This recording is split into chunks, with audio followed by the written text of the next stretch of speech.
hearing. Welcome, General Cavoli, General Van Ovost. Senator, I will defer from giving my opening statement and submit it to the record. I believe that the ranking member will do so also, so we can expedite questioning. With that, General Cavoli, let me recognize you. Thank you, Chairman. Chairman Reed, Ranking Member Wicker, distinguished members of the committee, it's my honor to testify before you today on behalf of the brave men and women and families of U.S. European Command. And before we start, I'd like to publicly recognize our service members, shared sacrifice, and praise their devotion to the mission. And I'd like to thank you for the support you give them every day. They are represented here today by my Command Sergeant Major Rob Abernathy, who I'm lucky to serve with, and I'm delighted to testify next to my friend Jackie Van Ovost. We're facing challenging times in the European theater, ladies and gentlemen. Russia's brutal, unprovoked war has ravaged Ukraine for over 2 years. Their forces are demolishing cities, destroying innocent lives on a scale we have not seen since the Second World War. Moreover, Russia is turning to the People's Republic of China, to Iran, and to North Korea to sustain its campaign in Ukraine. Those countries are forming interlocking strategic partnerships in an attempt to challenge the existing order from which we benefit. This is profoundly inimical to U.S. national interest. And it's important to note that Russia shows no signs of stopping, nor does Russia intend to stop with Ukraine. Russia presents to us a chronic threat. U.S. EUCOM has responded to this threat by enhancing our deterrence posture across Europe. We've strengthened our eastern flank with rotational force deployments. We've expanded pre-positioned stocks. We've modernized our infrastructure to enable rapid reception of forces.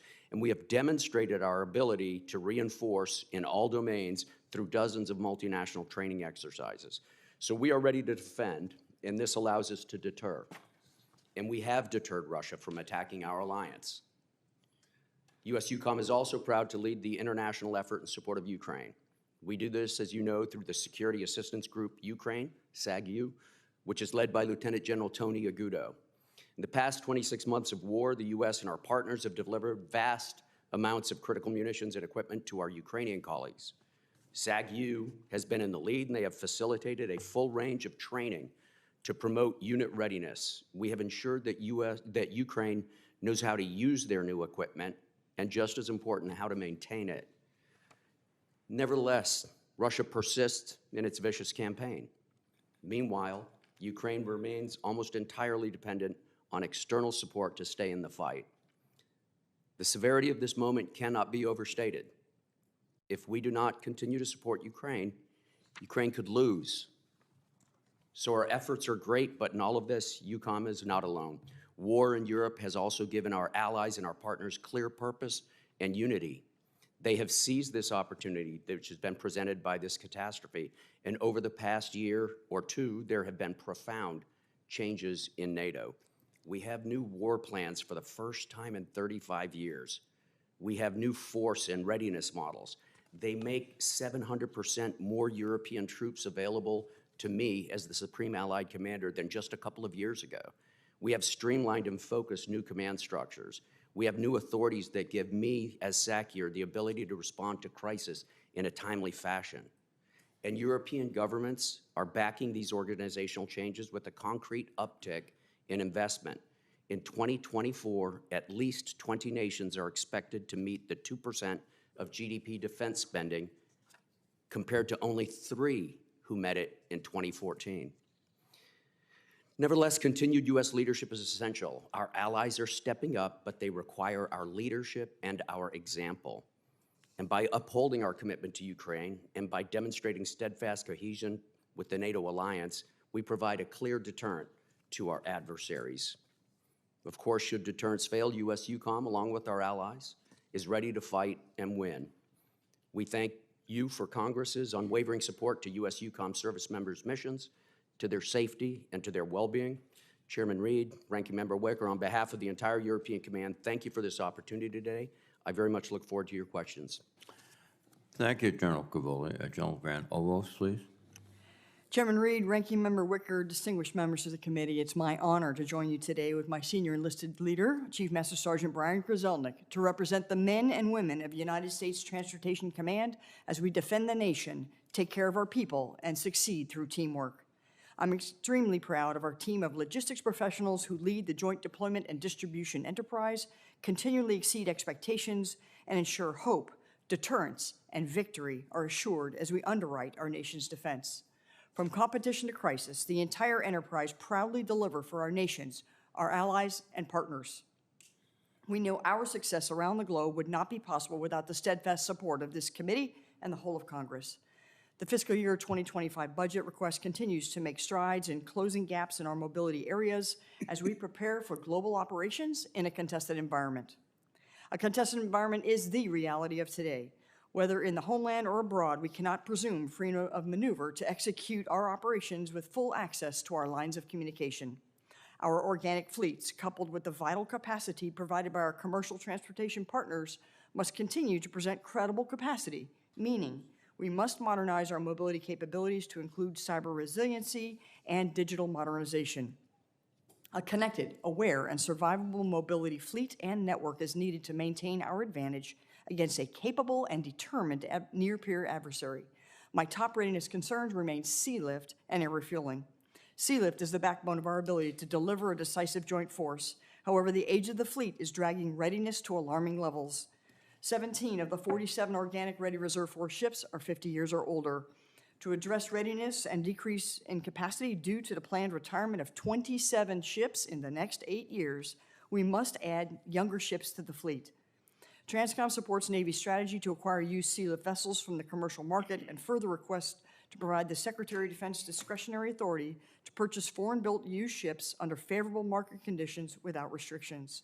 We acknowledge Congress's intent to include domestic new-build sea lift ships to recapitalize the ready reserve force, and we are working with the Navy and Maritime Administration to create an acquisition strategy for new construction that will complement the Buy Used program. I greatly appreciate your support for timely, predictable, and stabilized funding to meet our sea lift requirements. Similarly, air refueling is foundational to our nation's power projection advantage. It is our most stressed capability. We must ensure continuous modernization and recapitalization of the aging fleet to meet the operational requirements of the modern battle space. Transcom supports the Air Force's strategy for the uninterrupted tanker recapitalization and accelerated fielding of the next generation air refueling system. Over the past year, we've made great strides in synchronizing global bulk fuel management and delivery in collaboration with our key partners in the Joint Petroleum Enterprise, leading to robust planning, posture, operations, and capability development to assure end-to-end fuel distribution in a contested environment. This includes diversifying our distribution and delivery posture by having an increased forward presence with fuel afloat in contracted maritime tankers and increasing capacity and access to the U.S.-flagged maritime tanker fleet through the Tanker Security Program. In addition, we fully support the Maritime Security Program, the Jones Act, and cargo preference laws that all work to ensure that we have the necessary U.S.-flagged capability and U.S. merchant mariners to move sensitive defense materials during a national emergency. Maritime stakeholders have been experiencing challenges with recruiting and retaining qualified mariners, and we support MARAD and industry efforts to identify strategies that address the mariner shortage and ensure their readiness. To effectively sense adversary threats and activities in our logistics networks, the nation must utilize all available resources. Section 702 of the Foreign Intelligence Surveillance Act provides me insights into adversary intent, capabilities, and activities to contest our logistics flows. The loss of this authority adds risk to my mission. Additionally, passing a National Defense Supplemental is vital for the health of the Transportation Working Capital Fund, which preserves essential readiness and ensures response options for the Secretary of Defense. I'm honored to join General Cavoli today, where we stand firmly with Ukraine in its fight for democracy, sovereignty, and territorial integrity that in turn delivers success and stability for our allies and our nation. I'd like to thank you once again for your leadership and the support you provide our workforce. I look forward to your questions. Thank you very much, General Van Ovost. Before we begin, let me remind everyone that we must stop at 10 a.m. for the joint session, so please limit your questioning to 5 minutes. And the closed session will begin at noon after the joint session in SVC 217. Thank you. General Cavoli, you indicated the severe consequences of the failure to support Ukraine, and those consequences, I presume, are not localized but global. Could you elaborate? Absolutely, Mr. Chairman. So if Ukraine fails in this fight, I think problems radiate outwards, beginning with Europe. So there will be the possibility, the probability that Russia will continue aggressive behavior. They'll certainly be emboldened. They're certainly building a military that's going to be capable of it. They're replenishing what they've lost so far, and they're working very hard to build a larger army. They've announced their plans for it, and they're on track to do that. There are other nations in the neighborhood that Russia publicly covets, has publicly stated that they're not really nations. The same sort of rhetoric that led up to the invasion of Ukraine. Beyond Europe, which is critical to our security, beyond Europe, there are other places people are watching all over the world, Mr. Chairman. Obviously, the People's Republic of China, we know, is watching very closely, and all other nations are watching very closely. First, to gauge what is the value of a partnership with the United States, and second, to see what happens if it fails. Those who would be our friends would be made nervous by a loss in Ukraine, and those who would be our adversaries would be emboldened by it, sir. I had the opportunity to stop in Graf-de-Vere, Ramstein, and several other places, and we are teaching the Ukrainians, but we're also learning a lot. So this effort has allowed us really to significantly increase our insights into the way Russia particularly conducts operations, and also others who are aiding Russia. Is that fair? Absolutely, Mr. Chairman. First of all, thank you and all members for your visits to Grafenberg and elsewhere. They help us a great deal, and we appreciate them. Yeah, absolutely. We're learning from the Ukrainians every day. We learn in a variety of different ways. First of all, just talking to them, we get their experiences. This is very valuable for our younger troops especially, because it keeps them galvanized. It keeps them focused on the mission. They understand the import of it. But in a more practical way, we practice tactics and techniques with them and refine them, things that they have developed under fire. We bring them out and we work on those things. These can be technical, specific things about electromagnetic interference and things like that. They can be tactical, how to negotiate new forms of Russian obstacles and defensive fortifications. We have both the incidental benefit of working with them, but we also have very specific, focused, structured programs to cull out that information. We also have a couple of other programs, Mr. Chairman, that I'd be delighted to talk about in closed session that are also extremely useful. But overall, yeah, we benefit significantly from this. We are watching them adapt to Russia's adaptations. So it's, warfare as it goes on is a series of moves and counter moves, and Russia's military has evolved significantly during this conflict, and this is helping us to keep up with it as well. Thank you. General Van Ovost, you have already been delivering a substantial amount of material to our forces in Europe, which is transshipped to the Ukrainians. So you've got a lot of money tied up in the supplemental. Is that accurate? Senator, thanks for asking that question. Indeed, about $550 million of the supplemental is earmarked for U.S. Transportation Command, mainly in response to unreimbursed work for the Middle East after the events of October 7th. However, we work very closely with UCOM and the Office of Secretary of Defense to deal with transportation costs associated with Ukraine. And so if the supplemental doesn't pass, you have to find ways to pay for that internally, which would be very disruptive, I assume. Senator, that's absolutely correct. Not just TRANSCOM, but all of the services and combatant commands have costs that are unreimbursed at this point. The issue with Transportation Command is it comes out of our working capital fund, and And a working capital fund is there in case we have an emergency where we have to go somewhere around the globe, and not having funds in there would slow down any response and certainly reduce the options for the Secretary. I'll yield back my 6 seconds to the ranking member, Senator Wicker. Thank you, I'll take it. General Cavoli, you just said if we don't come forward with assistance from the United States, Ukraine could actually lose this war. That implies that Ukraine could also actually win this war. I would remind you, and you don't need to be reminded, but anyone listening, that there were voices in the United States, well-intentioned Americans, in the late 30s and early on in watching the European war that said there was no way that the United Kingdom could win the war against Germany, against Hitler's Germany. Respected, well-intentioned Americans like Charles Lindbergh, who's still held in high regard, said that there was no way we should help because the war was already lost. Can Ukraine win this war? Yes, Senator, absolutely. And is it also true that while we're being asked and our allies are being asked to help Ukraine, Russia's seeking help also from other countries on their side? Is that correct? Absolutely, Senator. And those countries include countries that have a malign intent toward the United States. So who are those countries? Absolutely. First in line is the People's Republic of China, the Democratic People's Republic of Korea, and Iran, sir.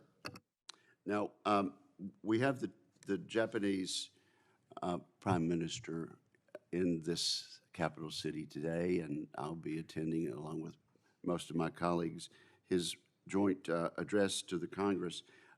What does the Japanese leadership have to say, and what tangible indication have they given as to the importance of the Ukraine-Russia conflict? Senator, in my role as the Supreme Allied Commander for Europe, I recently traveled to Japan about a month ago, sir, and met with their Chief of Defense and a number of highly placed officials there. It's a part of NATO's burgeoning relationship with key Indo-Pacific allies. They are focused on the Ukraine question. They are watching it very closely. They understand that the stakes are high. Are they helping in a tangible way? They're helping in intangible ways and some tangible ways, yes, sir. And what about South Korea? What about Australia? Sir, they are all focused on this question, and all of them are rendering intangible help and some tangible help, and some of it They're rendering help in terms of dollars and cents, are they not? Absolutely, yeah. Yes. Ukraine seems to have a lot of fight in them. Is it true that they've retaken over half the territory seized by Russia 2 years ago? Yes, sir.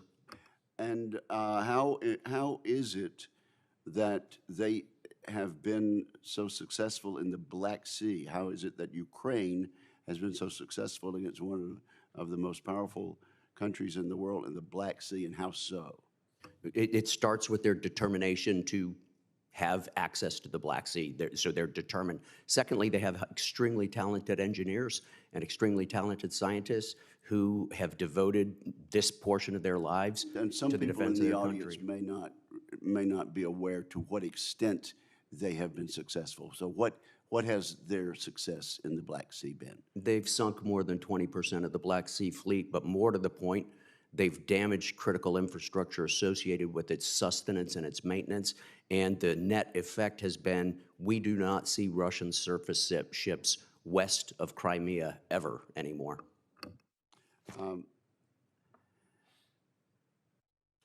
Okay, well, let's talk about burden sharing. Are we being asked to do more than anybody else in terms of our capacity? No, sir. We are doing a fair share. If you measure by percentage of GDP, how much assistance we're giving, we actually rank well below 15. I think Yeah, we're down 19 around right 14 to 15. Yeah, exactly, Senator. Of our economy as compared to all of the other allies who see the importance there.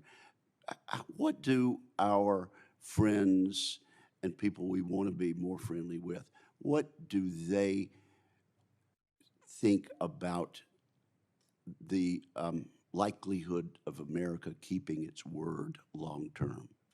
Sir, they believe in America. They believe in America's leadership. They believe in America's consistent dedication to global security and to European security because they understand it's in our interest. However, when they hear things or see things from our country, they can get nervous sometimes.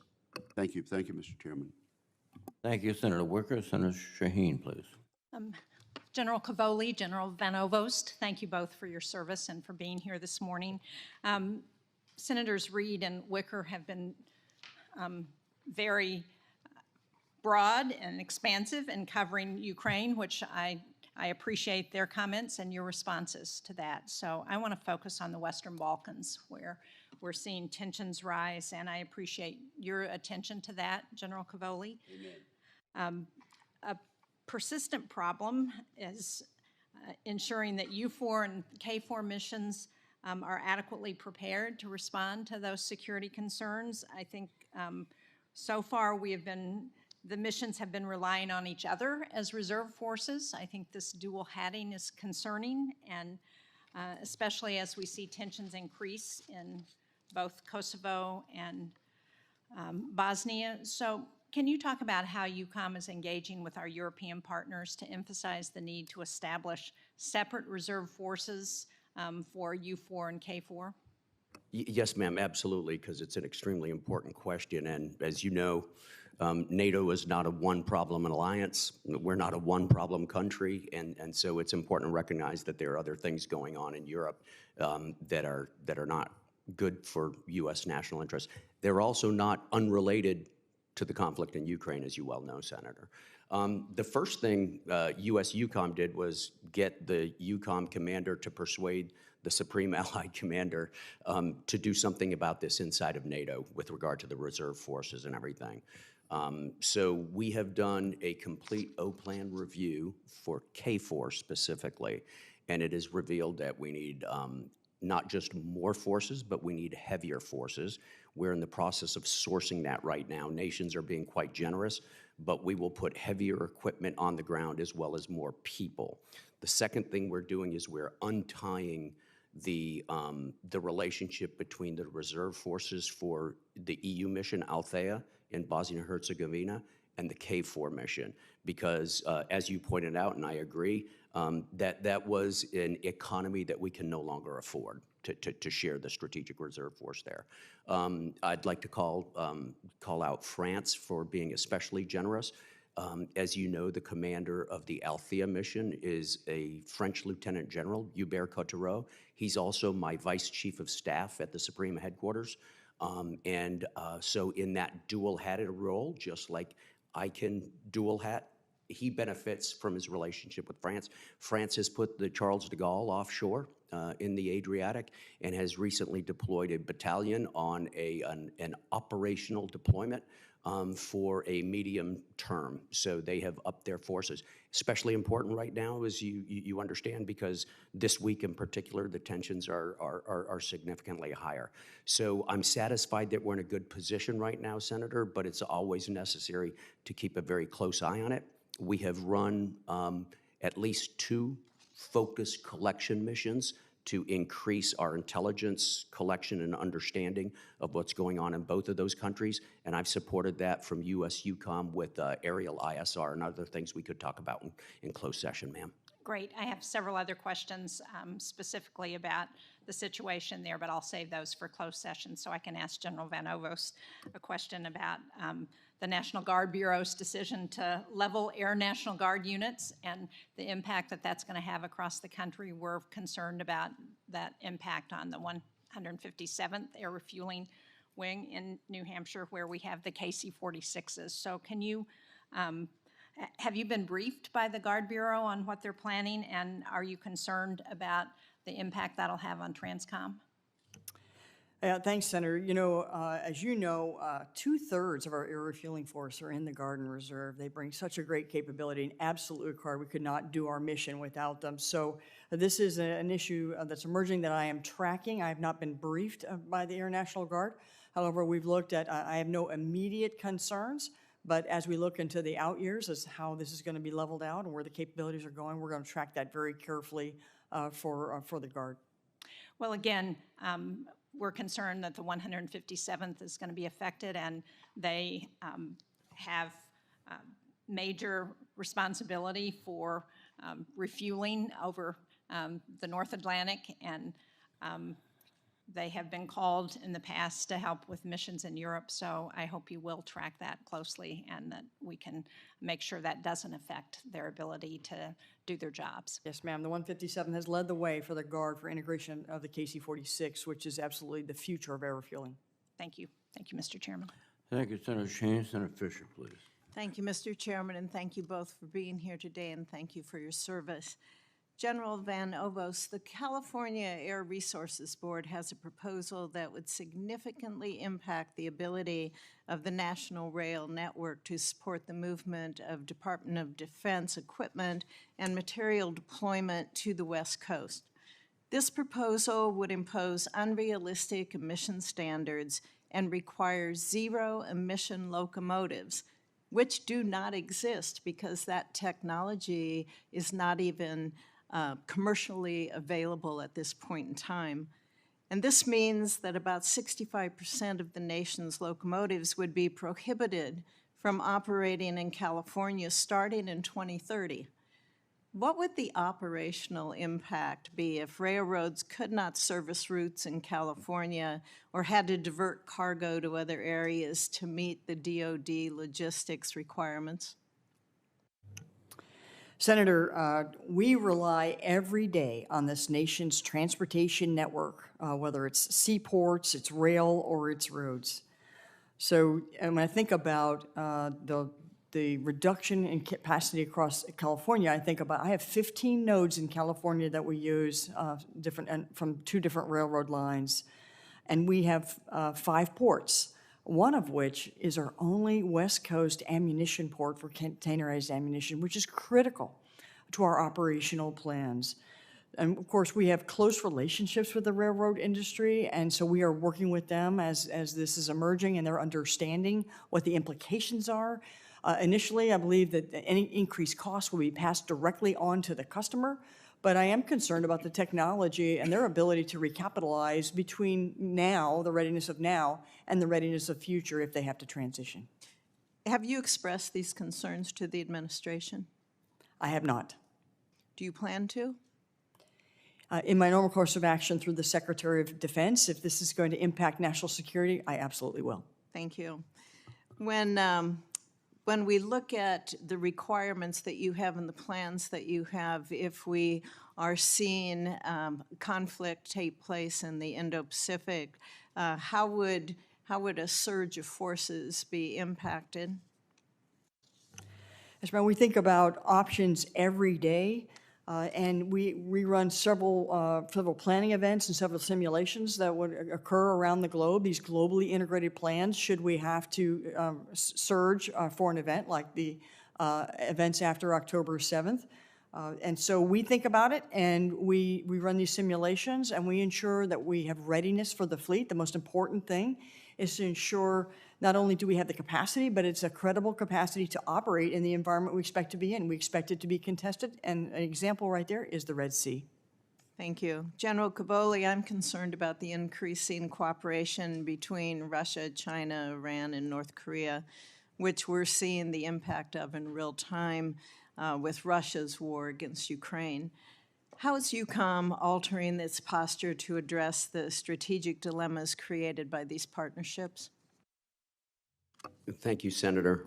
The first thing we've done is we've responded to the Russian aggression by bolstering our presence along with NATO's presence on the eastern flank. We did that over the last 2 years. NATO moved very quickly after the invasion to establish new battle groups and to increase the size of the existing battle groups on the eastern flank and to thicken the air policing, that is the air defense efforts that we were doing. U.S. UCOM was a part of that. In fact, U.S. UCOM led some of that with U.S. unilateral deployments as sort of seed corn to get things going. We've continued that, and we've actually regularized the procedures, and those are going to become long-term deployments that our allies have out there. The second thing we've been doing is tightening our air and missile defense. I'm under instruction from the 32 heads of state and government to tighten our air and missile defense. With regard to the connections among the countries, we work very closely with that is, these adversarial countries who have formed this network that's, profoundly against our interests. We are working very closely with the interagency across all the instruments of national power to try to interrupt that and to hinder their ability to cooperate. We have, based on my intelligence section, my J2 section, something called Task Force Champion, which focuses on this question, those relationships, and feeds information to the interagency to take action through a variety of different means. Thank you. Thank you, Mr. Chairman. Thank you very much, Senator Fisher. Senator Kane, please. Thank you, Mr. Chair, and thank you to our witnesses, to General Van Ovost. In your written statement, you say the DoD's ability to project military forces is inextricably linked to the commercial industry, what we like to call our fourth component. Transcom's relationship with the commercial sector is pretty unique. Talk about the importance of our commercial sector and challenges you have in working with commercial companies. Thank you, Senator. We cannot do our job every day without our strong commercial partnerships. In fact, 90% of our passengers flow through commercial operations, and day to day, 97% of our sustainment goes through commercial sea lift. So it is obviously significant.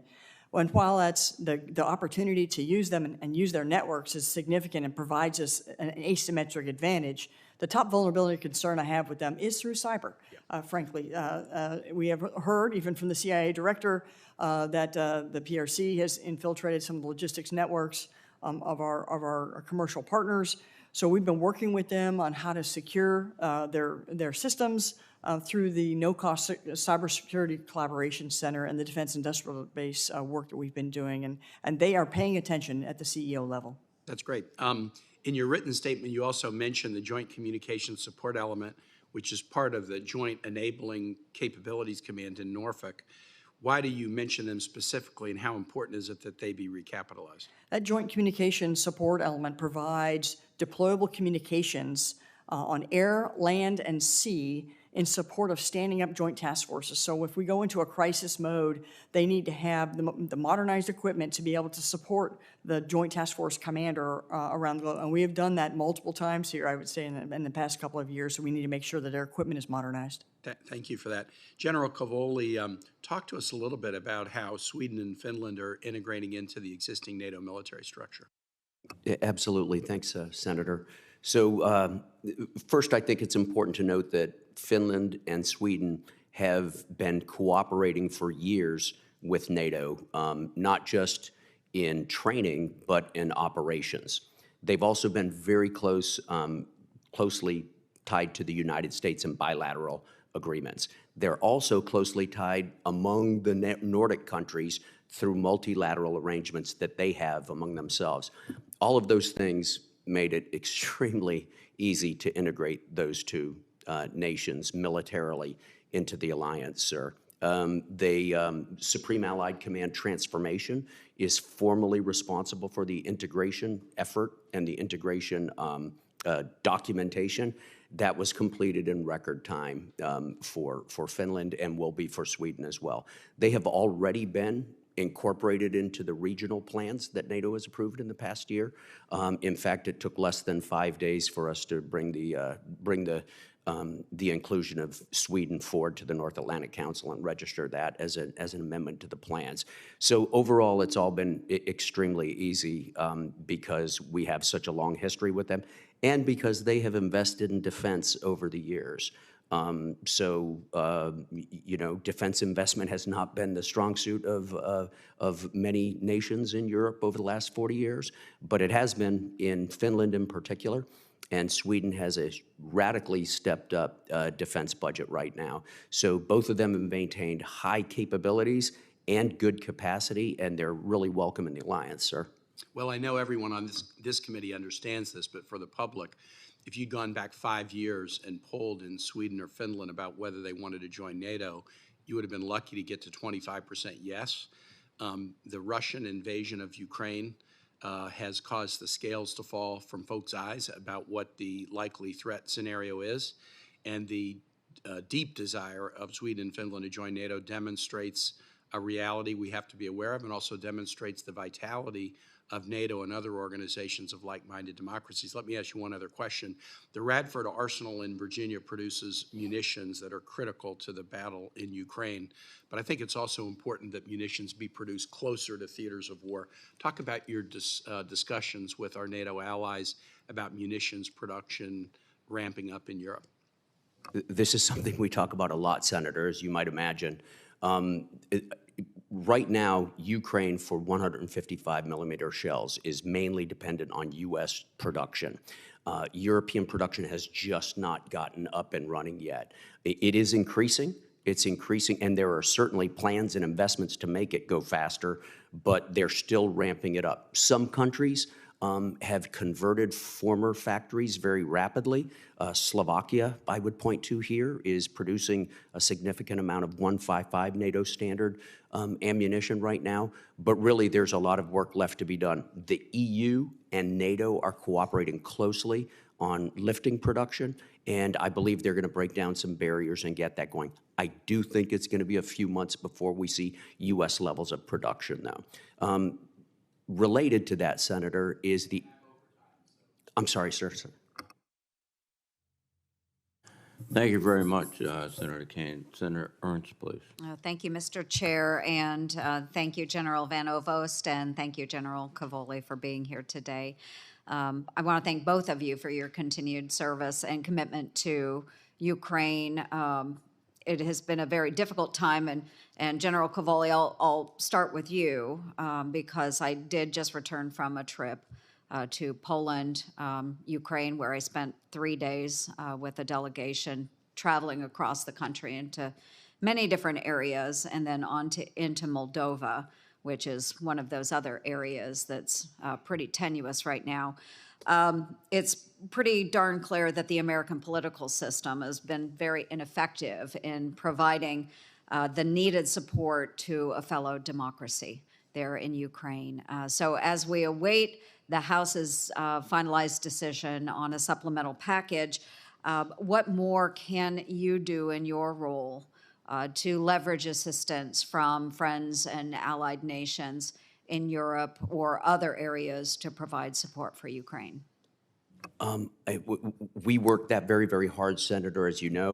First of all, I would point out that the principal coordinating mechanism for aggregating Ukrainian demand and presenting it to allies and partners and soliciting their help and their contributions has been led by Secretary Austin since the very beginning with the UDCG, the Ukraine Donors Coordination Group, sometimes known as the Ramstein Group because it sometimes meets there. 50 nations, just over 50 nations come together about every 6 weeks, and we coordinate at a ministerial level. That is preceded by weeks of hard work between our policy staffs and their policy staffs, and US EUCOM with the SAG-U works very hard to get the specifics of the Ukrainian demand and their needs and consult with them about what they need to bring that forward. However, it's difficult. A lot of this is dependent on production levels at this point, how much ammunition we can produce, how many missiles we can produce. And so in that regard, I spend a lot of time working with the Secretary General and the Secretariat at NATO to work with national armaments directors to increase the amount of production we can do. Well, thank you. I appreciate that. And I'm glad that we do have partners that are stepping up and assisting. They understand how significant this is and what could happen to all of us if Ukraine falls. Oftentimes, Americans are very short-sighted. You know, what is our immediate need today? What is our immediate want? But I think there are very long-term repercussions to our country should Ukraine fall. And I think we need to keep our eyes open as we're looking to the future and what will happen if we continue to allow countries like Russia, like China, like Iran, like North Korea to continue to spread around this globe and the pressures it puts on our own nation. So I thank you for being such a great leader in this fight. I know that in the lead up to the Russian invasion of Ukraine, the intelligence community did declassify a number of reports which shed light on Russia's true intentions. And it was a very proactive approach, and I'm really thankful for that. And it helped us counter a lot of that Russian disinformation that was being pushed out there. And we still see a lot of Russian propaganda. Can you speak to how various information sharing programs are assisting us in pushing back against some of the common security challenges that are faced by Europe and our friends? Yes, ma'am, absolutely. First of all, in terms of collection, the variety of ways we collect, we have to, we rely on access and geographical access to other countries in order to be able to collect information. Nations have been very generous with us, not just allies, but partners as well, in allowing us to operate with and from their countries. That has been invaluable. Frequently, that leads to very high-level and detailed information sharing programs. We have allies who have accesses that we do not, and we have accesses that they do not. And so it's very much mutually beneficial. The last thing I'd say, ma'am, is that the interaction with Ukraine and their security services has provided us a vast amount of information as well. Mm-hmm. Well, and I will yield back my 5 seconds, Mr. Chair, but thank you both for being here today. Thank you, Senator Ernst. Senator King, please. Thank you, Mr. Chairman. Before beginning my questions, I'd like to ask unanimous consent to submit to the committee a graph which represents the contribution by GDP of the various countries that's been updated by the Kiel Institute. Without objection. Thank you. What this graph shows is that, in fact, Senator Wicker made the point we were 15th in the world in terms of contribution as a percentage of GDP. It's actually more like 29th now, according to updated data from this past January. And it's interesting to look at the countries, their contributions. The number one is Estonia, then Poland, then Latvia. I don't think it's any coincidence that the two out of the first three are countries that border Russia, and they understand what the risk is. I commonly hear on the street in Maine, why are we doing this? Putin isn't really going to keep going. And my response is, ask the Finns. General Cavoli, what's the level of anxiety in Eastern Europe about Putin's intentions beyond Ukraine? Very high, Senator, very high. You are correct, I agree. It's reflected in the number of donations they've given. So Eastern European countries have emptied their pockets for Ukraine. Many countries in Europe share that, and the contributions from nations in Europe are very significant. Some of them have given 100% of what they have in a given category. One nation has given 100% of its mobile artillery. Another nation has given all of its jet fighters and all of its tanks. Another nation has given 40% of its high-end air defense systems. So these are significant contributions. So the idea that the United States is the only person carrying the burden here is just absolute nonsense, isn't that is correct.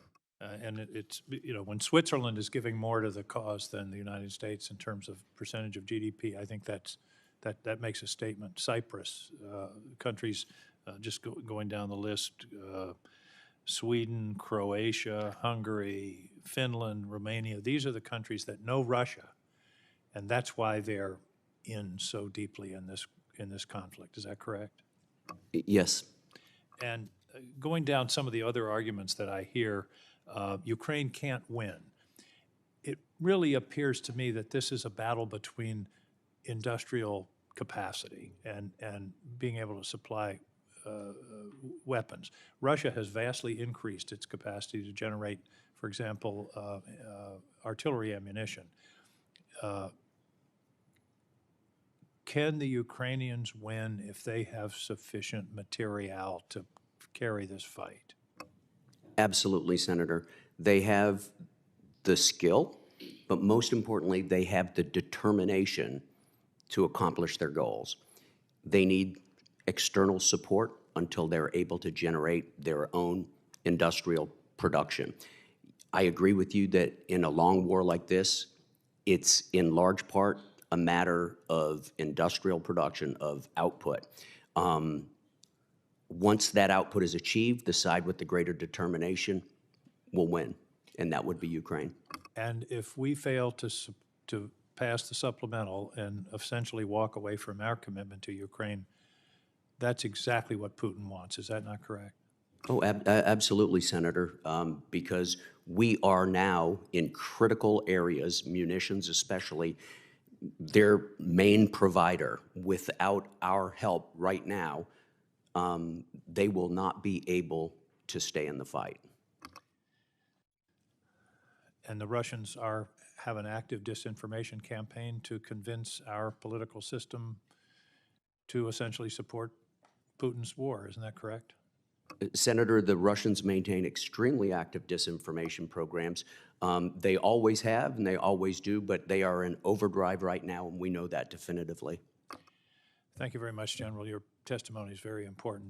General Van Ovost, I'm afraid I don't have a lot of time, but one thing as you were testifying, I was writing, do we have adequate logistics for conflict in the Pacific? And you said we're at alarming levels. Perhaps for the record, you could give us more detail on the dangerous level if there is conflict in Pacific, because it's going to be all about logistics. And I'm very concerned about the decline of the sea lift capacity. So I'm out of time, but if you could give us that on the record, I'd appreciate it. Yeah, certainly, I could take it for the record then. Thank you. Thank you, Mr. Chairman. Thank you, Senator King. Senator Scott, please. Thank you, Chairman. Well, first off, thanks to both of you for being here. Thank you for your service. It's a tough time in the world. It's a scary time.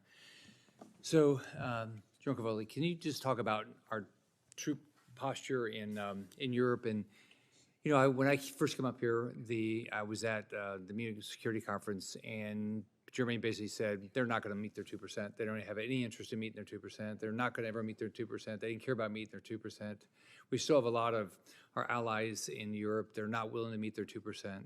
And so they're completely dependent on our troops.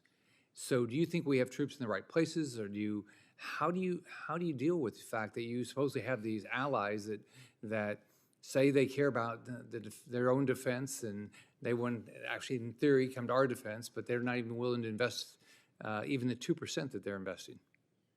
Thanks, Senator. It's obviously an extremely important question. So there remains a gap between say and do in parts of the alliance. However, that gap has been closing over the last couple of years. In 2014, there were 3 nations that met 2%. Last year, there were 11 nations that met 2%. This year, there are 20, as of today, who meet 2%. Norway just dropped a letter declaring its intention to close that gap by June. And I believe there will be 3 or 4 more before June of this year who meet 2%. That's not everybody, though. That's not everybody. Not the biggest ones. Some of the biggest ones. And they should meet 2%. And we encourage them every day to meet 2%. The Secretary General is extremely active in that regard. And I believe they will, but they need to. When you look at the map and you look at where, you know, the Soviet Union is located, and then you look at where our troops are, does it make sense where our troops are? I mean, should we have troops closer to maybe in Latvia, and Lithuania, or Estonia, rather than so many troops that we have in Germany? Sure. So we have troops in Estonia and Latvia and Lithuania and Romania and Bulgaria and Hungary and Slovakia and Poland, sir. So we do have troops in those. Specifically, the troops that we surged for after the invasion, they all went to the front, as did large parts of the organizations that are already located in Europe. The ones that are already assigned to Europe, I believe, are the ones you're asking me about, though. Yeah. Guys like the 2nd Cavalry Regiment, 31st Fighter Wing, and people like that. Those organizations routinely get deployed from their home station to other places, to include to Central Command. They're advantageous where they are right now because they're sitting on excellent infrastructure for training, readiness, and deployment. So those are the forces that I can move to unpredictable points of trouble. And they're centrally located on really good deployability infrastructure, so it makes sense to me. However, the center of gravity of where our combat force in Europe is, net, has moved significantly eastward, and that goes not just for US Yukon, but that's true for the alliance as well. What about Poland? Are you going to get more troops in Poland? Sir, we got a ton of troops in Poland right now. They're someplace just shy of 10,000, which is up. As you know, we have a defense cooperation agreement with them. They'll build us infrastructure. They're in the process of building it right now, and as it comes online, we'll push forces in there up to a brigade combat team. So the Air Force and Marines have done a good job planning and recapitalizing their reserve C-130 fleet, yet the Navy hasn't even started to recapitalize their C-130 fleet. So what do you think about that? Do you think it's a mistake? We're not positioned properly with that? Sir, I'm not really familiar with the topic, and I think maybe the service could answer that a little bit better. If you'd like, I could take it for the record or defer to them, sir. I'll ask them. Thank you. Thanks, both of you, for your service.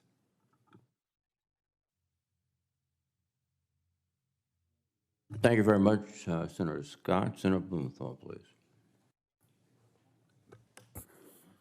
Morning, Generals. Thank you very much for your service, and thanks for being here today. I know that you have talked a bit about the impact of the failure to pass the supplemental on the prospects for Ukraine and the likelihood of failure if the supplemental isn't passed. I wonder if you could look ahead a little bit beyond this supplemental and perhaps tell us in the longer range whether you think additional aid is necessary and what form it would take. Thank you, Senator. It will depend on production rates inside Ukraine and in other allies. As this hearing has evolved, sir, I think it's become clear that really that level of industrial production is the key thing right now.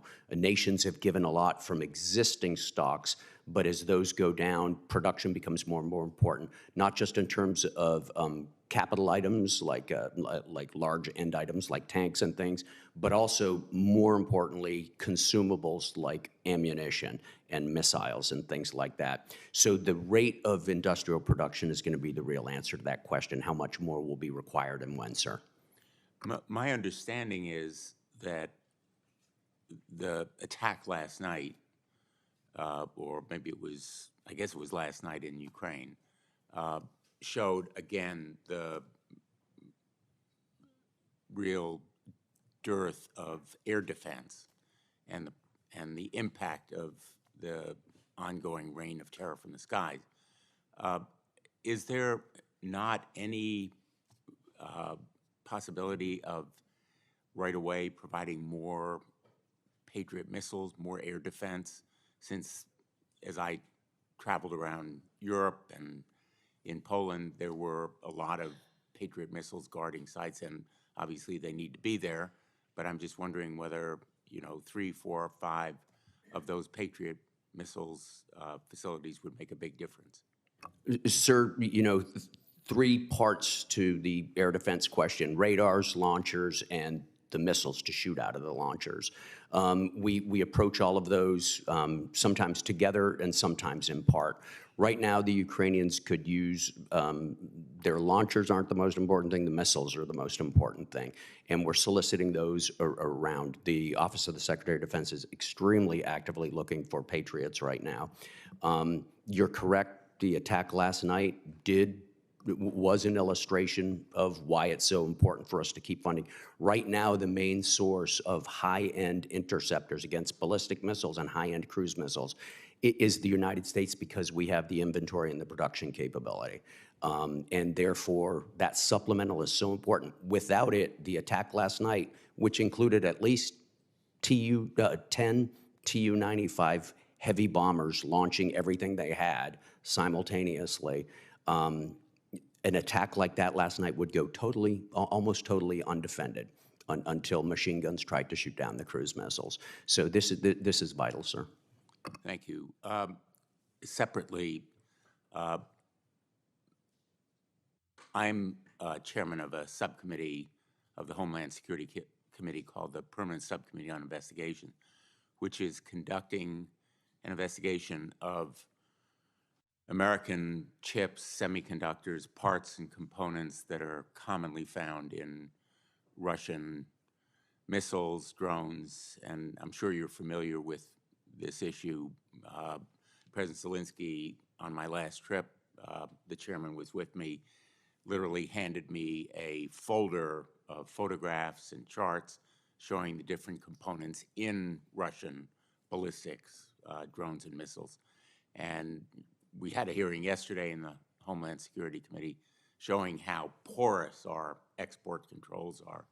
And we've had a hearing, and data has come to our attention showing how American companies, 4 or 5 in particular, are selling goods with these parts and components that then find their way into Russian munitions. Is that your experience, and do you have any suggestions for us as to what to be done about it? So we worked that very hard in the interagency, sir. I don't have specific suggestions for how to do it better, but I can tell you that it is absolutely critical. If the current war is a competition of production, our ability to handle the Russian threat in the future is going to depend on us being able to constitute forces faster than they can. Part of that is preventing them from constituting forces quickly, and to the extent that they're using components that should be sanctioned and banned, it's regrettable and we need to fix it, sir. Thank you. Really appreciate your answers to my questions and to my colleagues, and your very excellent service to our nation. Thank you. Thank you very much, Senator Blumenthal. Senator Tuberville, please. Thank you, Mr. Chairman. Good morning. Good morning, both of you. General, since the Crocus massacre, I guess that was in Moscow, somewhere around there, Russia's picked up their pace in Ukraine. Is that correct? Yes, I'm not sure it's a consequence of that, though, but yes, sir. Yeah. With Secretary Blinken coming out a couple of weeks ago basically saying that Ukraine will be in NATO, I'm sure that didn't fly too well in Russia. So it's obvious to me, just being in all these meetings and hearings, not just you, of other people, we're getting ready to go to war with Russia. Have we got a game plan for that? For how many people we're going to need on the ground, young men and women from United States, when this war starts? Sir, we have standing operational plans around the globe for a variety of problems. And How many you think it's going to take? How many you think it's going to take for us to beat Russia? Sir, I'd because like to- Ukraine can't beat Russia. Can I Come take on. that in closed Yeah. session, please, sir? Okay. Thanks. What about the budget? 60 billion is going to be a drop in the bucket to the American taxpayer. We're 35 trillion in debt.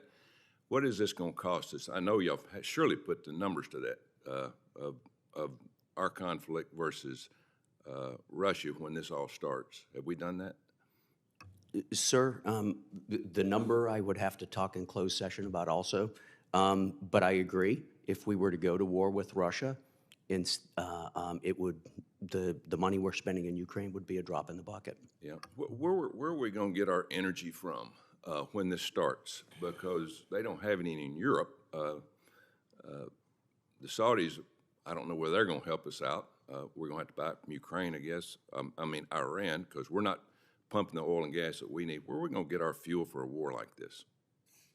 Sir, that's outside of my area of expertise, but I'm sure I can get you the answer. Do we have enough right now, to get a war started on the ground there for our troops? Yeah, we do, sir. Okay. Who's Turkey going to fight with when this war starts between the United States and Russia? Turkey will fight with the alliance, is my prediction, but all nations have their sovereign right to make that decision when the time comes. Hungary? Same. Do you think most everybody else will stick with us in this fight? I do.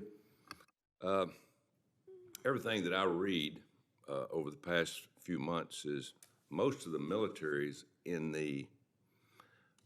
NATO are boutique militaries. Do you agree with that? I'm not sure what a boutique military is, sir. Small Please. shadow of what it used to be, haven't been preparing Yeah. In terms of, Sure, I would agree with that. For instance, the U.S. Army is now 450,000. When I joined it, it was 785. yeah. So with Ukraine fighting right now as they are, do we have any count of numbers of how many soldiers that they have actually fighting, that they have in their military against Russia? Yes, absolutely, Senator. Do you have a number of that?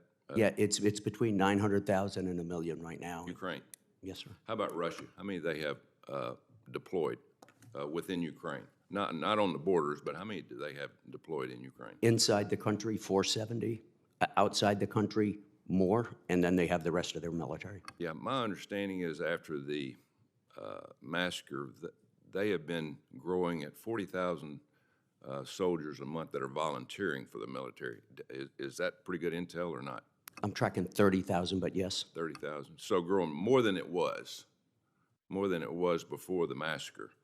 Is that correct? The size of the Russian military is bigger today than it was when the war started, and it's bigger today than when the massacre started. Yes, in fact, I think what you're pointing to is they have initiated their annual spring conscription, Senator.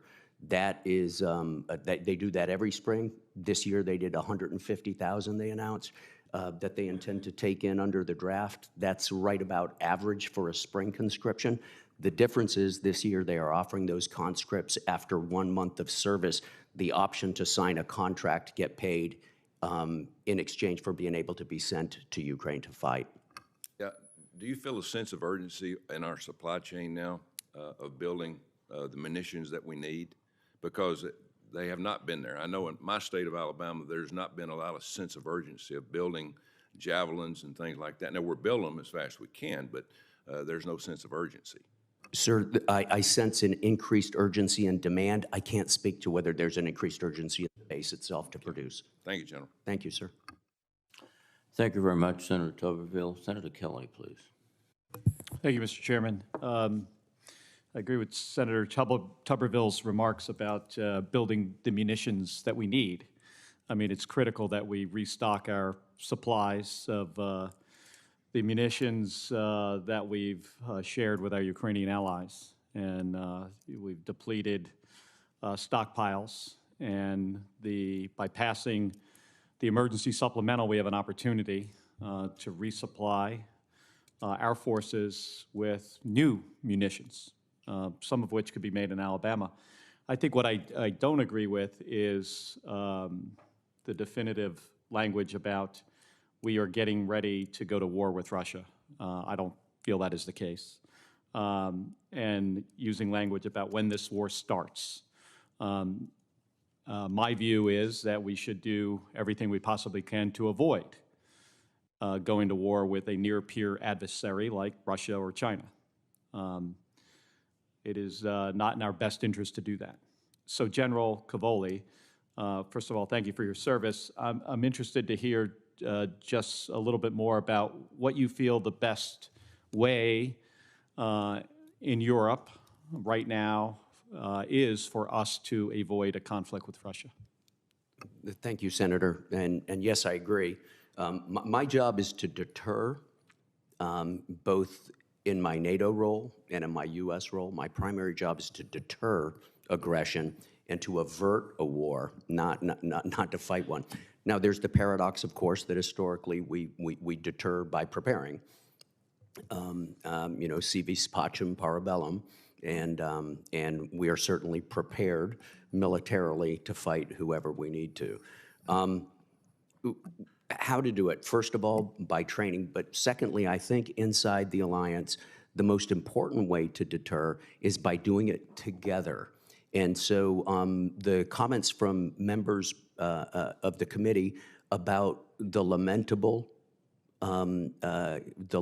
fact that some very wealthy nations inside the alliance are not yet spending what they should be is an important fact, and we have to close that because we have to have a capable alliance that will fight together. The alliance fighting together is far greater than the sum of its parts because of the political unity and the representation of such a mass of humanity and its will. So it's the most important thing is for us to deter as part of an alliance, and that alliance has to be fit in order to do that. I have been charged by the North Atlantic Treaty Organization to make the operational force of the alliance fit for the purpose of collective defense, of large-scale defense of Europe. We are well along on that. We have produced the plans necessary, the requirements necessary, and we're going through the process to get nations to fulfill those requirements. I believe that that process is one of the things that has stimulated at least 10 additional countries to meet 2% this year compared to last year, because they have a list now, they have a blueprint. This is how to get ready. This is the things we need to do to get ready, and they can bring tangible things back home to the political leadership and say, these are the things we need to go by. So that's what we're doing to get ready, and that's, I think, the best way to do this, sir. And what is the best thing, the most appropriate thing that we can do here as members of Congress right now to continue to possibly deter Russian aggression into another country? I think the first thing is to continue the discussion about the malign intent of Russia, sir. I think it's important for the members of the U.S. Congress to recognize the malign intent of Russia and to talk about the malign intent of Russia. That's the principal thing to do. After that, funding the various different programs that we have and authorizing us to do certain things will be necessary. But I think the primary thing is to help us all recognize and keep our eye on the real threat. And how significant is the emergency supplemental in the list of things that we could do to deter Russia? It's vital.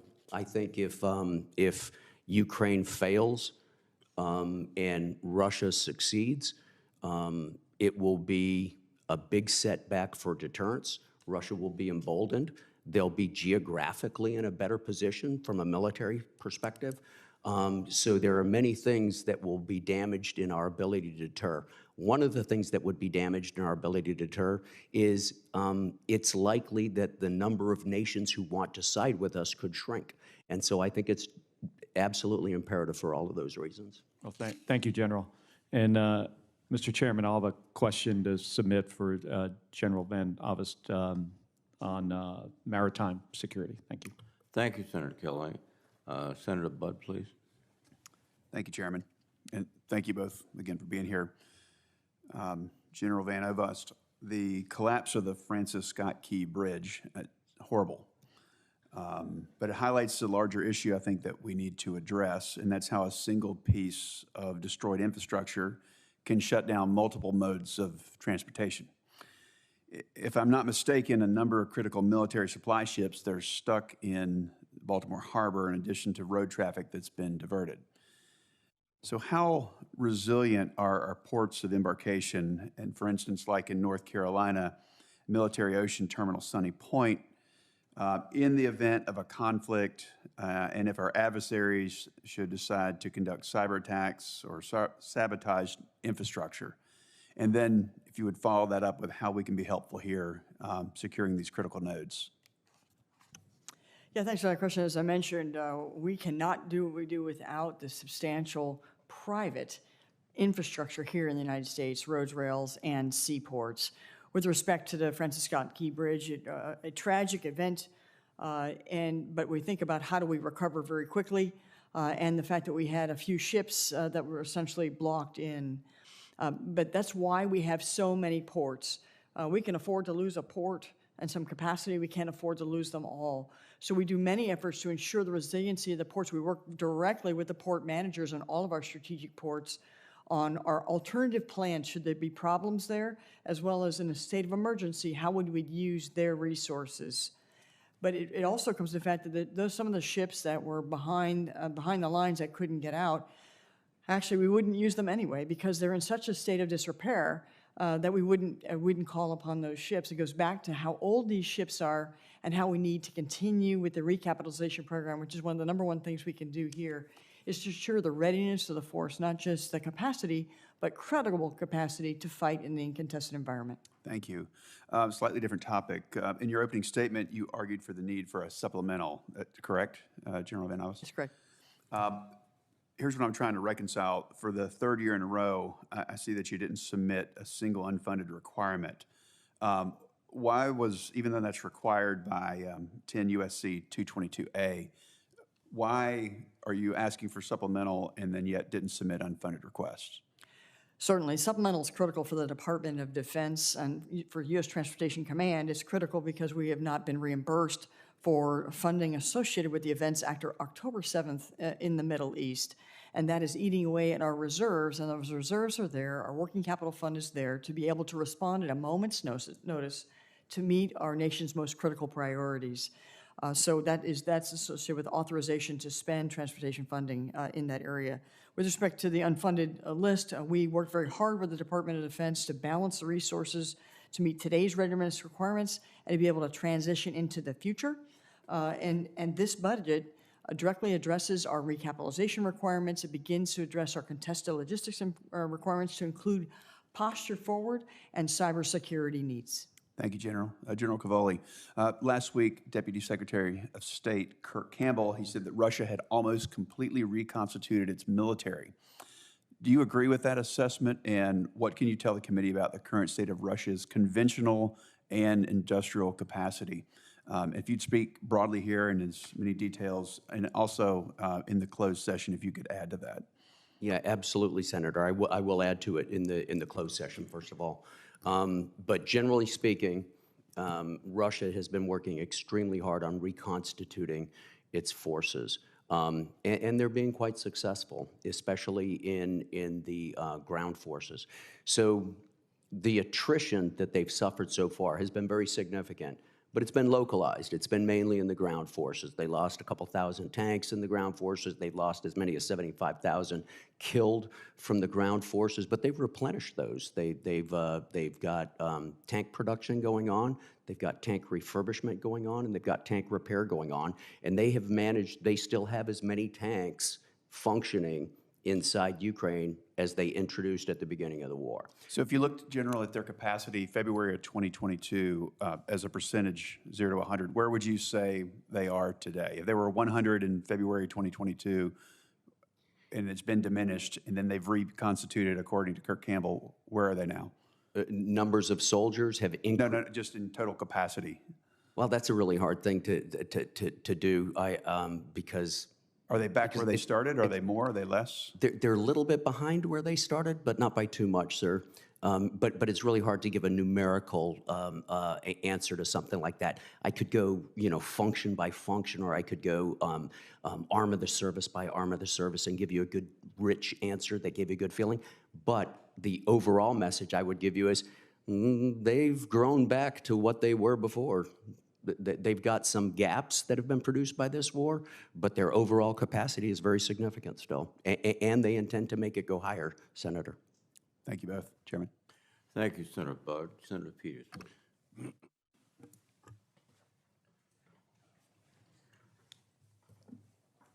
Mic issue there, so come over here.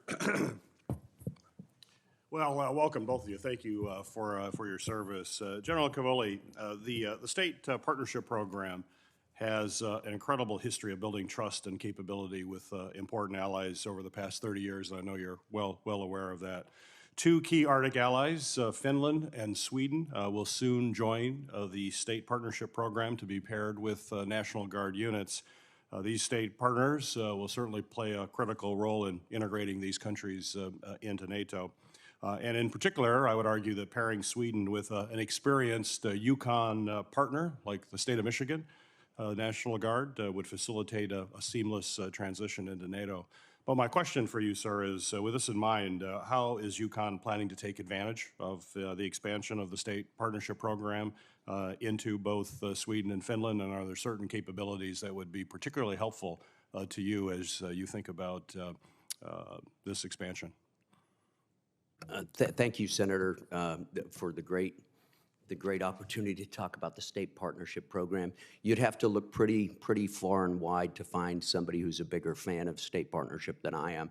In fact, Rob Abernathy, my command sergeant major here, routinely visits those troops and goes back to the states to talk to their senior leadership about this program.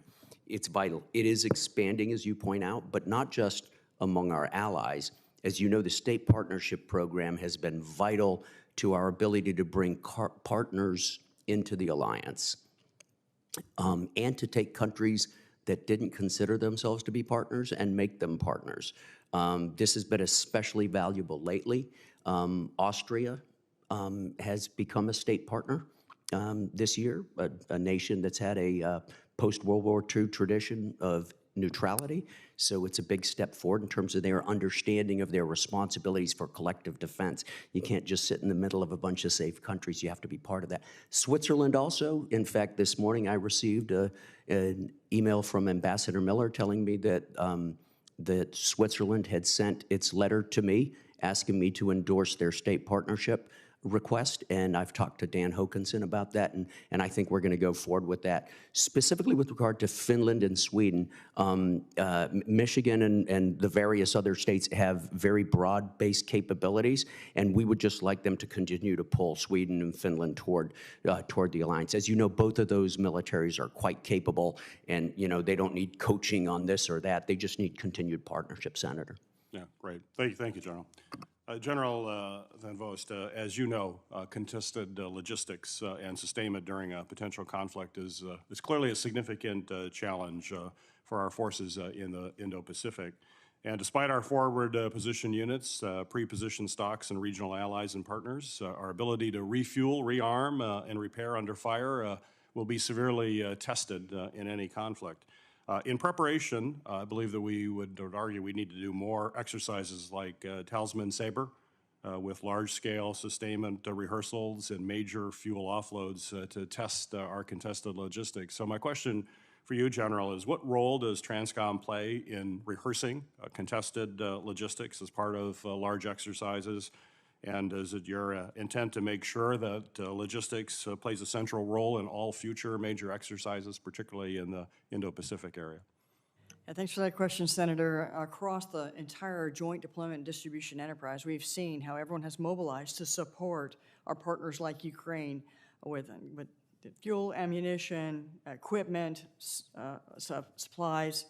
And so when I think about the lessons we have learned in the Middle East and in Europe, we're absolutely translating them out into the Indo-Pacific with respect to posture. You see multiple posture initiatives in the Indo-Pacific, forward stationing of equipment, more resilient bases that we're using and seaports, as well as more fuel forward and an ability to distribute that fuel forward.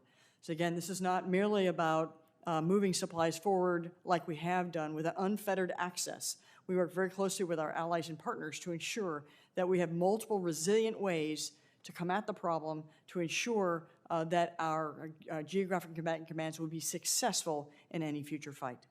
All right. Thank you, General. Thank you, Mr. Chairman. Thank you, Senator Peters. Senator Mullen, please. Thank you, Mr. Chairman, and to the both of you all, thank you so much for taking the time to come visit with us. I know it's important to us, and I know we give you an important mission to carry out every day, and I don't take it lightly that you take the time to come up here and visit with us. General Van Ovost, is that how you say it? Van Ovost. Okay, I'm sorry, we don't pronounce that often, from Oklahoma. I understand you're familiar with Altus Air Force Base, and we really appreciate that. They speak very highly of you. As someone who's commanded various aspects of manning, training, equipping, and mission of air mobility, I just want to know, are you getting what you need from the Air Force to carry out that mission still? Yeah, thank you. First of all, Altus is a really important base for us. It's the home of mobility of all of our training. And of course, you have our assets there to include our new KC-46, which is really critical when I think about transitioning and the future of air refueling in that type of airplane. So I support the Air Force where we are on a journey to try to ensure that our assets are able to communicate, they have battle space awareness, and they're survivable in the environment we are expected to go into. And so as we embark upon that journey, we are providing the requirements to the Air Force to ensure that we can continue to maintain credible capacity. Is there anything we need to be doing on our behalf from Congress to help with that? Certainly supporting the Air Force's budget with respect to modernization and recapitalization. It's just not of air refueling, but also of the airlift fleet. We have 275 strategic airlift aircraft and we will consume all of that should we have to go into a large-scale combat operation. So the work done there to modernize those, and frankly, to think about the future and where we're going with that. So we're supporting the Air Force as they look into the future of strategic airlift. So specifically dialing down on that, when we're looking towards possible conflicts, and God forbid that actually happens, but you know, we're doing what we can to prevent it. However, we need to be strengthened and preparing for it.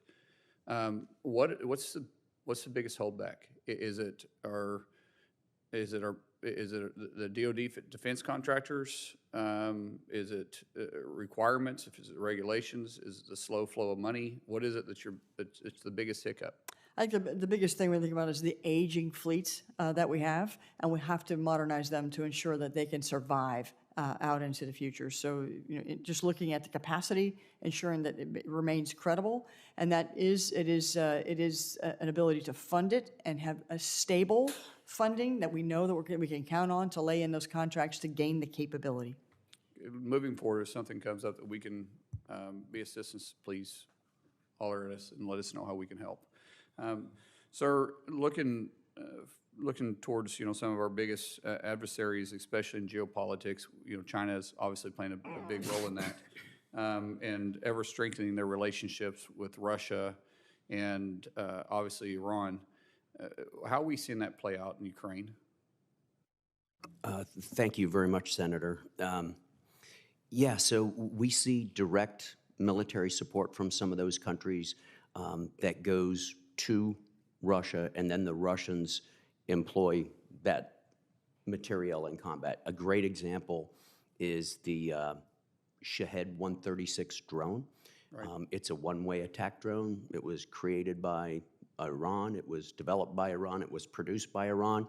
It was given to Russia. It was used with great effect, and Iran helped Russia build a factory for them in Russia, and Russia now produces them, and they call them the Garon 10.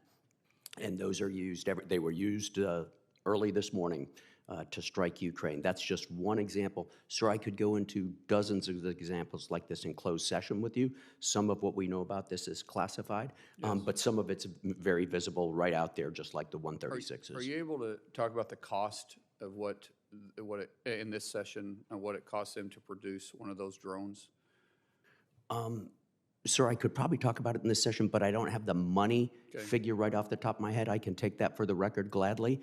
But generally speaking, the cost of the drones is far less than the cost of defending them, Right. which might be your deeper question. It is the defense that we're using to defend them, plus looking at what we're producing in the United States and the cost of what it cost us, because obviously what they have is being fairly effective, and the cost ratio, to me, I see that they're adapting, and I mean, we've got sanctions on Russia. I don't see that they're being effective. I'd love to hear your comment on that. It seems like their economy's growing. It said that their economy's going to maybe grow by 2.4%, which is a full percentage higher than it was last year. It seems like they've actually adapted to their techniques, and as you're saying, they're almost back to full capacity. So the sanctions we're having that we put on, or not we're having, but we put on Russia, are they seem to be effective? So obviously this is outside my field of expertise, Senator, the sanctions, how they work and how effective they are. In some things, as noted previously during the discussion today, there have been instances where clearly sanctioned components have still gotten into Russian weapon systems. With regard to the overall cost ratios between, you know, the sorts of drones we produce and the sorts of drones that we see elsewhere, it's a complicated question. I'm not the expert on it, but I can certainly talk to you about it. Yes, sir, absolutely. Thank you so much. Thank you, Senator Moore. Senator Rosen, please. Well, thank you, Chairman Reed, for holding this hearing. And of course, I'd like to thank and welcome General Cavoli and General Van Ovost, of course, for your commitment, your passion, your service to our country, and for being here to testify this morning. So, General Cavoli, we are working to provide Ukraine with critical air and missile defense capabilities, and my concern is that defense alone is not going to solve this conflict or win this conflict. So can you speak to how the integration of additional long-range systems would impact the operational effectiveness of Ukraine forces, and what strategic advances that these capabilities might provide them? Sure, Senator. The additional long-range capabilities for Ukraine would clearly allow them to reach farther back and to hit and destroy systems that are shooting at them. Of course, the Russians carefully measure the ranges of the things they believe are available to the Ukrainians, and then move their important stuff outside of that range. The ability to move in and out of the farther range would be an important addition to Ukraine's capabilities. When we think about long-range fires, though, there are really three components to effectiveness. The first is the range itself. The second is the precision with which it can strike. And the third is the survivability of the munition, so that it gets to the target. And so as Ukraine goes around trying to work on its longer range capabilities, they have a lot of drones, for instance, that they're using longer range. They try to balance those things and get the sweet spot for the given target that they're looking at. Thank you. I just think offense is as important as defense. It is, ma'am. And speaking of offense, General, we're going to talk a little bit more about General Cavoli. We have multiple generals here, excuse me. How are you working with Cybercom? Because cybersecurity is so important to provide that cybersecurity support to our NATO allies. Particularly, there's some nations with lesser capabilities than we have. They're vulnerable from these cyber attacks from Russia, China, and Iran. And can you share to us the real value to the United States of the multilateral cyber exercises with our European allies, such as locked shields? Absolutely, Senator. It raises an ancillary question, by the way. So Tim Hawk at Cybercom runs a lot of that. I field all the Russia questions, it seems like, but there are so many people working on this problem. Jackie, I wouldn't be giving anything to the Ukrainians if it weren't for Jackie's splendid ability to deliver. Tim's the same with Cybercom.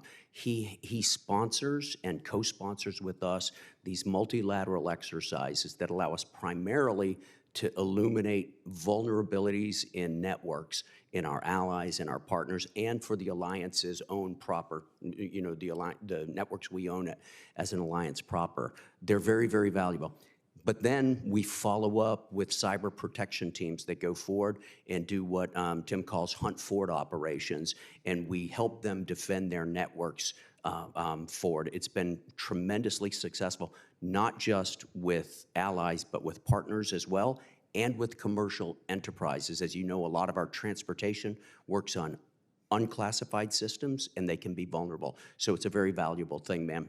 Offensive stuff we could talk about in closed session if you desire.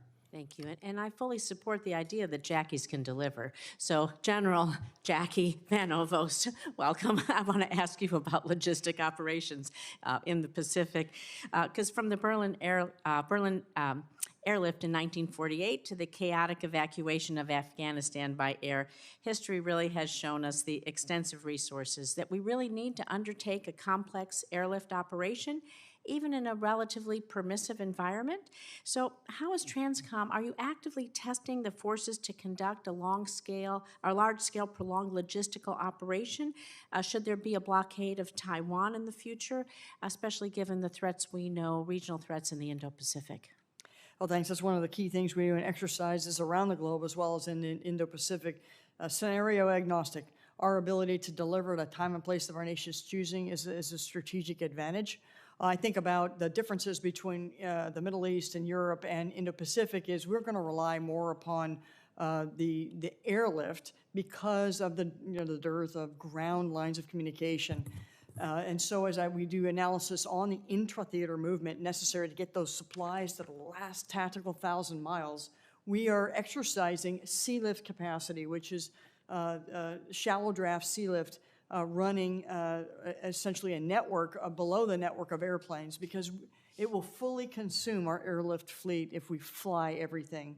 So that's an important part of what we're exercising, and I think like Talisman Sabre, where we're moving around with ships and moving preposition around, is very important.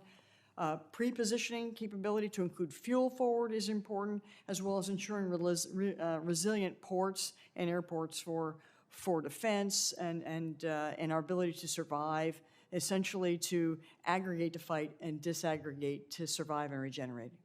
Thank you very much. Thank you, Mr. Chairman. Thank you, Senator Rosen. Senator Cotton, please. General Cavoli, General Van Ovost, thank you both for your appearance. General Cavoli, you've been asked on occasion to include by the chairman's very first question about the lessons that other nations might learn from Ukraine, like China in particular, if American will falters. I agree with that because we underpin global stability and security. If American will falters anywhere, then adversaries everywhere will take lessons from it. But one thing you haven't gotten asked about is what's happening right now in the Red Sea. An outlaw gang of brigands and rebels is shooting at U.S. Navy vessels on a routine basis, dozens of times now. Now, fortunately, our air defenses have intercepted those. That's the only thing that stopped our sailors from being killed. Yet all we're doing is shooting down those drones and missiles in the air, or maybe when they're on the launch pad. What lessons do countries like China, or for that matter, Russia, learn when we just let our sailors sit in the Red Sea and become sitting ducks for an outlaw band of rebels? Thanks, Senator. So to be clear, that's not my area of Not responsibility. your area, but you commented, Chairman Reed, that people outside your area take lessons from what's happening there. So what lessons do people in your area take from the fact that, again, we're doing nothing? Sure, the lessons that European nations are taking from this. That Vladimir Putin is taking from it. Well, I don't know what Vladimir Putin's taking from it, sir, because he's got his hands pretty full right now inside Ukraine, where he's learning some of the same lessons, right? If The lesson is that President Biden can be deterred from taking decisive action to protect our interests. For 2 years, he pussyfooted around and didn't provide Ukraine what it needed to stop the invasion earlier and to roll it back, and now we're at this unsatisfactory moment in time. Okay, let me come to that. So Ukraine's a pretty big country compared to some countries. It's small compared to Russia. Some people say, like, well, Russia's always going to win. Russia always wins because Russia's a big country. Is it the case in history that smaller nations always lose to bigger nations? No, it's not the case, especially if the smaller nation can make sure that they accomplish their objectives in the fight quickly. I think over time, as we see in history, as we see conflicts get protracted, typically that favors the larger nation. I agree. That's why it was such a terrible mistake for President Biden to pussyfoot around for 2 years and not provide Ukraine the weapons it needed when it could have had a decisive advantage. But it's not even the case in Russia's history, right? Russia lost the Russo-Japanese War. Russia lost the war in Afghanistan. I guess you could say Russia won the Winter War against Finland in 1939 and 1940, but it got very little for an extraordinarily high cost. So it is not the case that just because you're a bigger nation, you're fated to win a war against a smaller nation. But as you say, you've got the smaller nation has to be more nimble and aggressive, maybe take risks that it otherwise wouldn't. One thing that Ukraine needs to do, therefore, in my opinion, is conduct more strikes against the facilities and the sites and the resources that Russia is using to wage this unprovoked war of aggression. So, for instance, General Cavoli, what's the military value of striking refineries on Russian territory for Ukraine? The military value of that is producing a deficit in fuel available for the fielded force, that is for the combat force, someplace downstream of the strike, right? So there's a time lag in its effect, Senator, as you well know. And the military value of, say, of striking drone factories on Russian soil? Yeah, the same. It has an effect. It is a downstream effect, but of course it has an effect. The military value of striking the Kerch Strait Bridge? That would have a downstream effect that took effect sooner. Okay. The administration has urged Ukraine not to launch these kind of strikes, though. In your professional military judgment, would Ukraine be more likely to win or at least get a satisfactory outcome in this war if it was striking those sites and other sites that right now are safe haven for Russia's military? So I think Ukraine would be very well advised to strike the operational level targets that are supporting the fielded force. They have some urgent challenges right now on the front line, as we've spoken about. The fighting is active along the forward line of troops. And so those things that contribute most directly, that have the shortest downstream effect right now, I think should be struck. Kind of feeding the wolf closest to the sled, I think, is what they need to do right now. Is it your military judgment that we should provide Ukraine with more and more variants of the ATACMS missiles than we have already? It is. Okay. One final question on this small and large point. It's been reported that Russia has about a 3-to-1 advantage in artillery production right now over Ukraine. Is that accurate? No, sir. They have a 3-to-1 production advantage over the North Atlantic Treaty Organization. Ukraine and the good guys, let's put it that way. Okay, so, but isn't it also the case that Ukraine is destroying 4 Russian howitzers for every 1 that Russia destroys? Something about like that. Pretty big mismatch. If Russia can make 3 times as many big rounds that we all can make collectively, yet Ukraine is able to kill 4 times as many guns as Russia has, what explains that? What explains their ability to kill more? Because the Russians are not as precise in their targeting. So it's not just a matter of having a lot more stuff, although it's nice to have more stuff, and we should certainly have more stuff and be able to make it faster. It's also that you got to be able to use it, or to put it in simple terms, you got to be able to hit the targets that you shoot at in a timely fashion. Of course. And Ukraine is doing that much more effectively than Russia is doing that. Typically, but not uniformly. So while the 3-to-1 production advantage is unsatisfactory and needs to be reversed, it's also not a sign that Russian victory is inevitable. There is no such thing, as you know, of inevitable victory, sir. If your question is, can Ukraine win this war? They can win this war. Can they win it without achieving Russian levels of production? Sure, they can. But right now, they're in a very critical moment. Well, what would be best is if we achieve Russian levels of production and we maintain the 4-to-1 advantage on targeting. So let's try to get there. Thank you, Senator Cotton. Senator Schmidt, please. Thank you, Mr. Chairman. General Cavoli, thank you for being here. A couple questions about NATO, and then I do want to ask about the Gaza pier. There's a lot of discussions today about lessons learned from the Ukraine war. One of the lessons, I suppose, that we could all learn is that our European allies in NATO have come very accustomed to us subsidizing their social welfare programs in Europe because they refuse to meet their 2% obligations. There's only 11 countries that do it. And I think, we represent American taxpayers. The United States Senate, that's who we represent. And I want to ask about that. So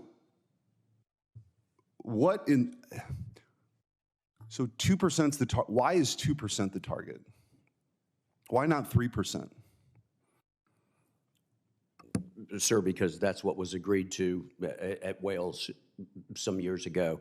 Right. Is it an appropriate target? Is it an arbitrary target? I leave those questions to somebody else. What I can tell you is that I know what the alliance needs to do to modernize and to get fit for its collective defense, its new purpose, its reestablished purpose in the wake of the invasion of Ukraine, and it is at least 2%. That's why the alliance at the last summit adopted the phrase, floor, not a ceiling. I think over time we'll see our allies realize that 2% is inadequate for the cost, at least in the near and midterm. Yeah, I'm glad that they make these pronouncements, but our allies and NATO allies, but they don't seem to ever meet the obligations. And so I guess at what point, when you only have 11 countries doing it, and by the way, many of them fudge these numbers. They're not dollars related to military readiness. And so here we are now. The taxpayers are again being asked to spend another $60 billion on top of the $112 billion. We've been told there could be another $100 billion request, although that's not reflected in this budget. So we don't really know. This is an ongoing war and a blank check. And I believe my job is to try to find out, what does victory look like and what is the cost going to be? Because I feel like we're in this mode now where this dominates discussion, but there aren't really a whole lot of details. So again, I question whether 2% is even enough for our European allies. I don't think that it is. I think I hear you saying that, but we also only have 11 of them meeting those obligations. And again, I think those numbers are being fudged. I also have come to learn that, is it your understanding that Hawaii is actually not included in Article 5 obligations under NATO? Sure. So the number right now is 20 are meeting, 20 allies are meeting 2% as of June. They will be projected. Norway just sent the Secretary General a letter on Monday saying that, and there are a couple more coming up. But the point, Senator, your point, that the rich countries of Western Europe that are not at 2% are in the wrong place, I agree with absolutely and fundamentally. But I would point out that the trajectory is moving very rapidly in the right direction, and it's doing that because our allies have learned the lesson of the invasion of Ukraine as well. Okay. We still do need to close the say-do gap, however. Yeah, so with regard to Hawaii, if Hawaii is attacked by China, Article 6 defines, of the Washington Treaty, defines what the territory covered in the treaty is. South of the Tropic of Cancer is not included, so French Polynesia is not in there. The UK's Pitcairn Islands are not in there. Hawaii is not in there? Hawaii and Guam are not in there. However, Article 4 gives any nation that has been attacked the right to call consultations with other nations and to say, I want you to do something about this. And Article 5 gives them all the same sovereign right to decide on that. It's just not automatic. But Article 6 one would believe that our European allies would have no objection to Hawaii being included, correct? I would expect not. Article 6 can. What about Guam? Article 6 can be amended. The United States has never asked to amend it. Okay.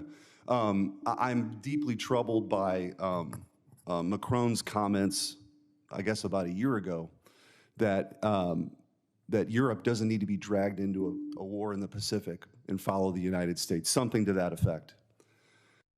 In America's strategic interest, China is by far and away our biggest threat. Do you believe that our NATO allies, if Taiwan is attacked, would join us in that cause? I believe that many of them would. I do not believe that NATO as an alliance has that purpose right now. It could adopt that purpose, but that's not part of the purpose. Is anyone in this administration talking to them about that? Oh, this administration talks a great deal to... About that specific issue? To our allies about being active in the Pacific. Are you asking is... Well, I guess I'll just close with this because I'm out of time. Okay. I'm very concerned that our NATO allies don't meet their obligations, depend on the generosity of the American taxpayer to a degree that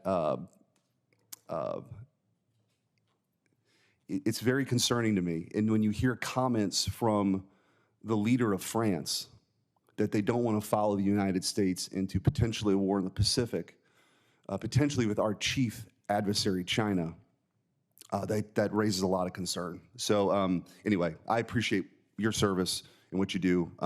But again, I just don't feel like our European allies have stepped up. Thank you. Thank you, Senator Schmidt. Senator King requested additional time. One brief question. We talked a lot about air defense. Are there, and perhaps this has to go to the closed session, are there directed energy air defense facilities in Ukraine? Because the bullet on a bullet is a very expensive way to defend. Directed energy is a lot cheaper, and I know there are systems now that are in development or actually in testing.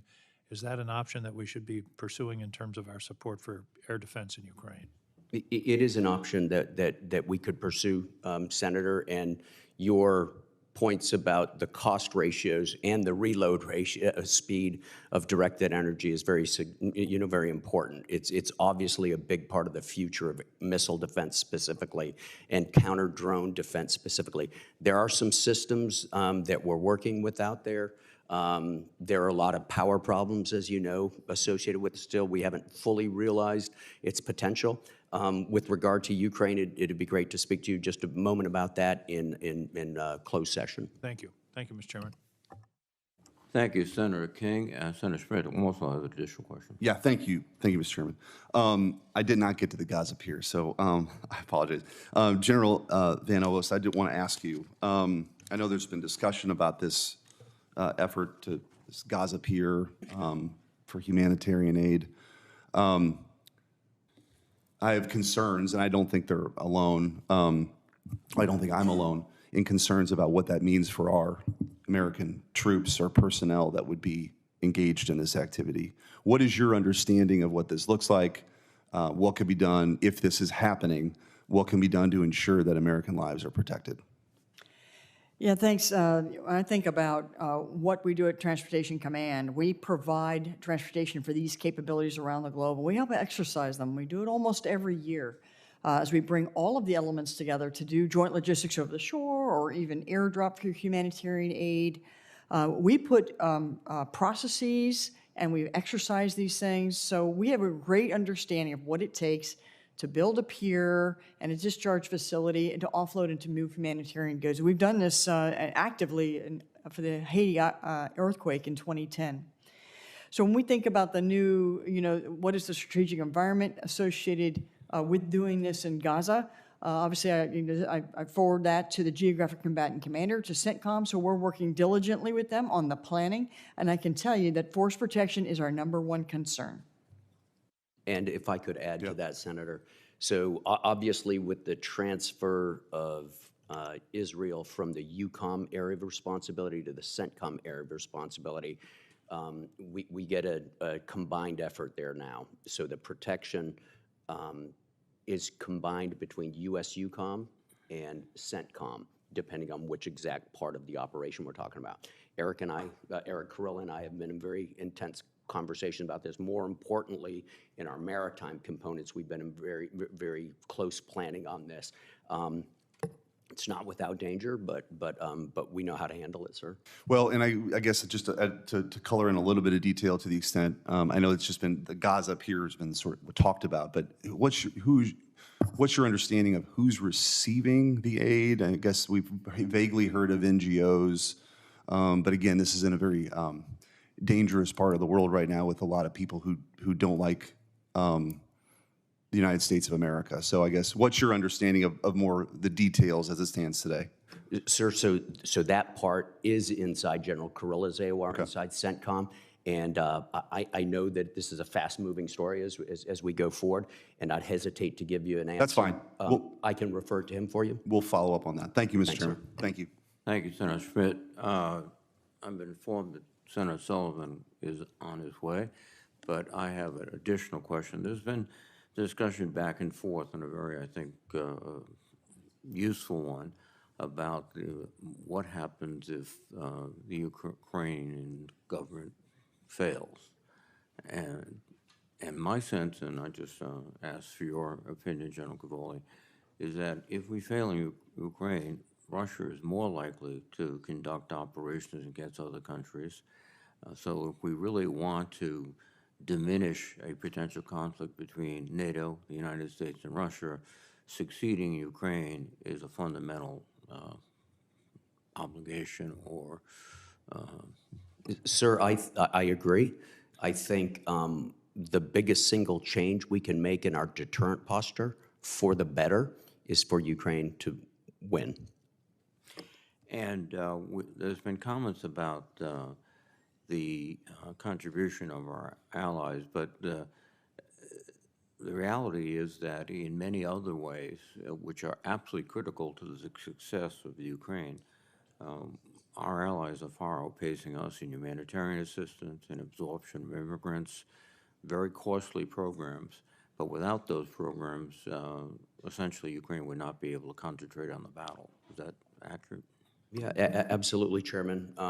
The amount of humanitarian assistance, the amount of support for the electrical grid, which is under constant attack, and on, the not inconsequential act of taking on board at least 4 million refugees for 2 years without a bump.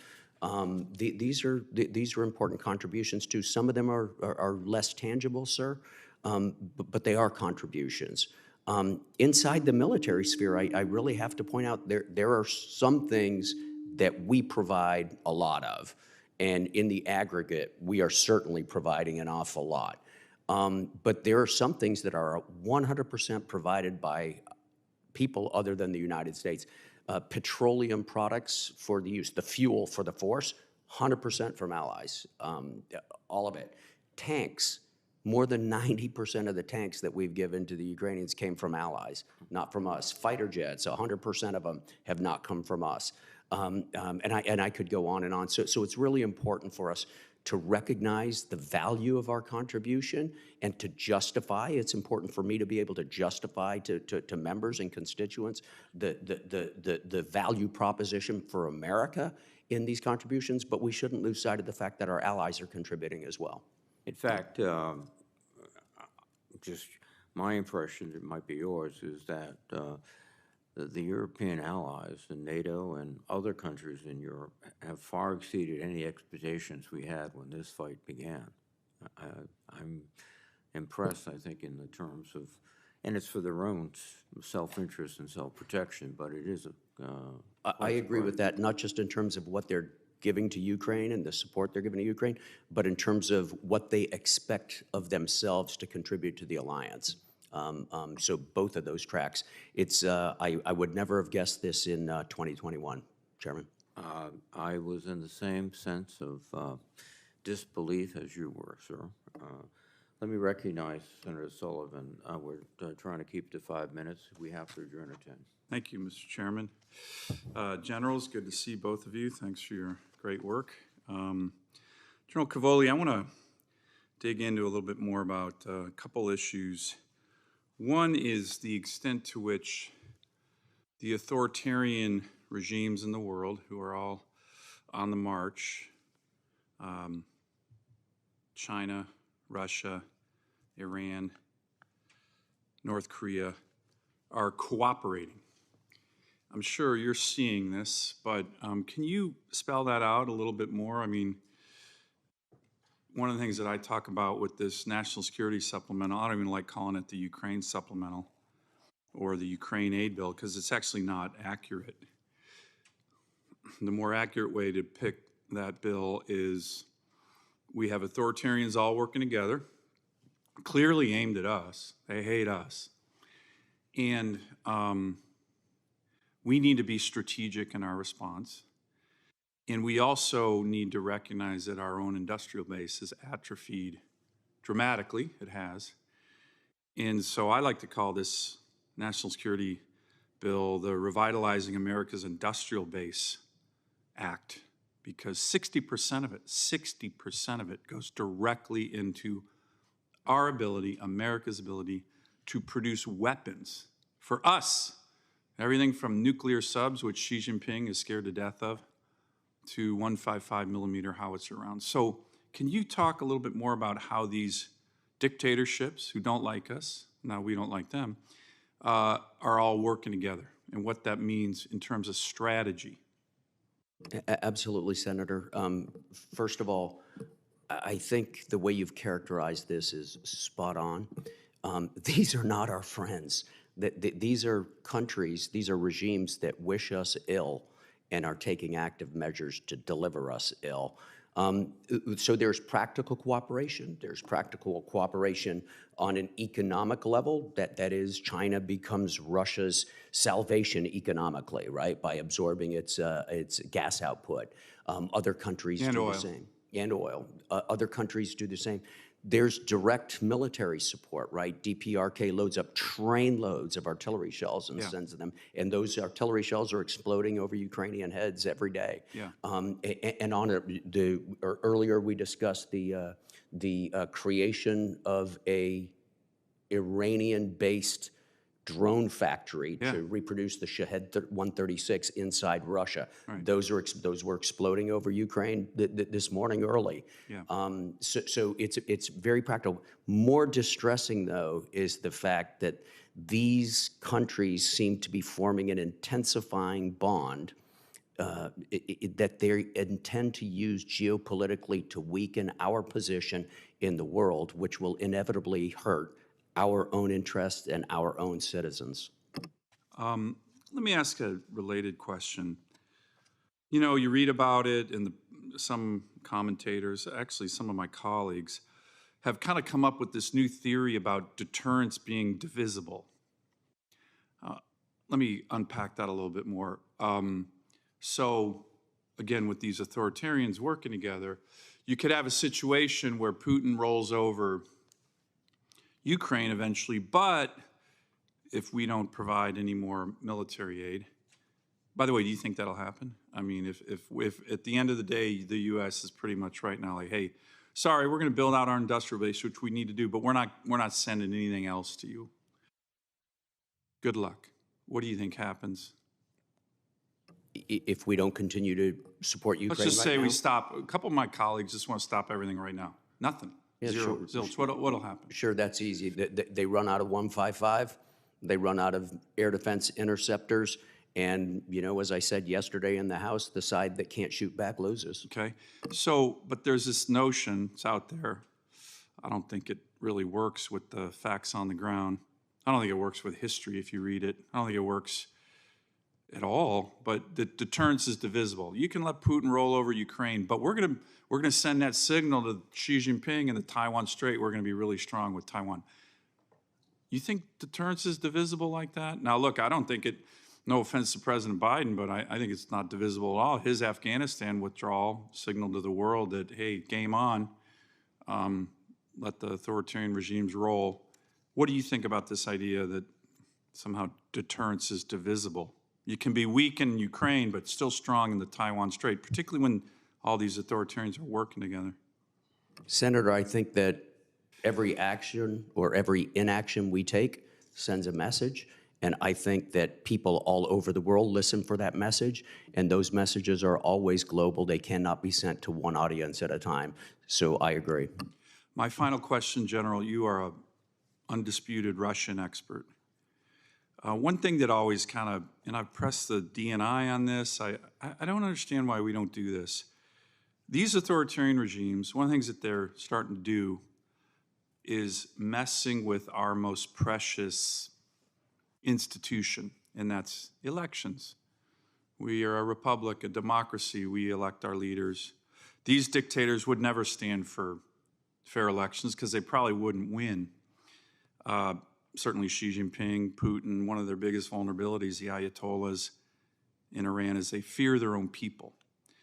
But they come after us on elections with, you know, cyber and things like that. Don't you think that if Putin, say, is coming after our elections, trying to disrupt our elections when he won't stand for election, we should do everything we can to counter by getting out all the information we have on this guy? I mean, he's one of the richest people in the world, literally. He stole $80 billion from the Russians. We probably have the Swiss bank account numbers to where he stashed all the money. These poor Russians, you know, are starving and drinking vodka for breakfast, and Putin steals from them. Shouldn't we get that out to the world the way Navalny did and say, all right, you want to mess with our elections? We're going to let the people. Same with Xi Jinping. These guys are all corrupt. Shouldn't we do that when they're messing with the most precious thing we have in America, our elections? Senator, if you don't mind, I'll leave that sort of strategy to civilian policymakers, but I would like to agree with you strongly that Putin fears open elections. He fears them in his own country, and he fears them elsewhere. He fears them, and he therefore seeks to undermine them. And I also agree with your opinion that that our elections, our ability to choose who governs us, our government by the consent of the governed, is the most precious thing we have in this country. Thank you. Thank you, Mr. Chairman. Thank you, Senator Sullivan. Thank you, General Cavoli, General Van Ovost, for your excellent testimony.